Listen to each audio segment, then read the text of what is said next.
Let's get over to Lieutenant Colonel Tony Shaffer now, joining us from our D.C. Bureau. He's with the Center for Advanced Defense Studies and author, as you well know by now, of Operation Dark Heart. Colonel, Happy New Year. Good to see you. Happy New Year, Jonathan. Good to be on with you. Thank you.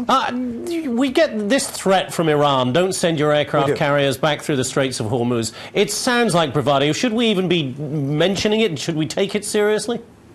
Well, I think mentioning it is relevant by the fact that they're taking this out of the North Korean playbook. I mean, Jonathan, if we go back and look at everything the North Koreans have done over the past 20 years, the Iranian government has watched this, and they are doing the same thing. They are taking the brinksmanship approach to national security, and I take great umbrage when I hear the State Department spokeswoman say, I think it was last week, well, they're behaving irrationally. No, they're behaving totally rationally from their perspective. They're trying to do things to poke us in the eye. At the same time, as your correspondent just talked about, the last time they took us on in a military action, they lost badly. And obviously the end result would be, again, they lose badly. Two other real quick points. First, they are a net importer of gasoline. So the moment they do something provocative, those imports and the go away and damages their economy, and frankly they can't make money if they can't export their crude. So really they have as much to lose as anyone else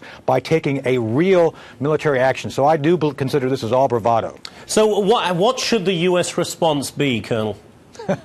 I would say we shouldn't do what we did with the North Koreans. We should never concede and give ground, and I think that's what we need to do differently here than we did with the North Koreans. The right approach is, obviously, if we want to send carriers through, we're going to send carriers through. If you do anything to mine, to do anything provocative, you will suffer the consequences. And I think even this goes back to Jimmy Carter, Jonathan. And even Jimmy Carter said, if you do something to threaten us in the Straits of Hormuz, we will take military action. I think that has to be the right action, and that has to be very consistent and without equivocation at all. Do you see any circumstances, Colonel, under which the Iranians would really do anything to act against U.S. military assets in the region? I don't, for two reasons. First, as I mentioned, there's economic downsides, which I think are far more severe in both the short term and long term for the Iranian economy. I just don't think they would be able to sustain it.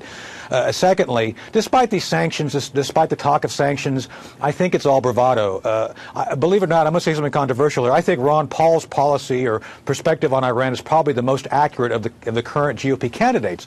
The Iranians, from my sources, already have a nuclear weapon or are very, very close to it. Every time we turn around, we've heard over the weekend that now they can produce uranium in an enrichment process, which the intelligence folks said they couldn't do. I'm being told that they are a lot further down the road than our own intelligence apparatus is willing to admit. So I think we have to understand that they're only going to be so provocative because they don't want to have the hellfire rain down upon them, which I think obviously would hurt both sides at this point in time. All right, moving on to the peace talks taking place now between Israelis and Palestinians. They're at a relatively low level, obviously. Do you see any chance of progress on that score?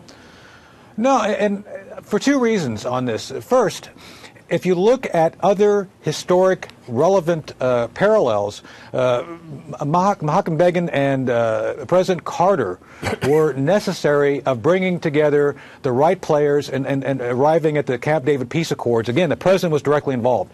For the Northern Ireland peace process, President Clinton is looked at as a legend in Northern Ireland to this very day because of his personal involvement. So until we have a leader get personally involved, Barack Obama, I don't think there's going to be any progress.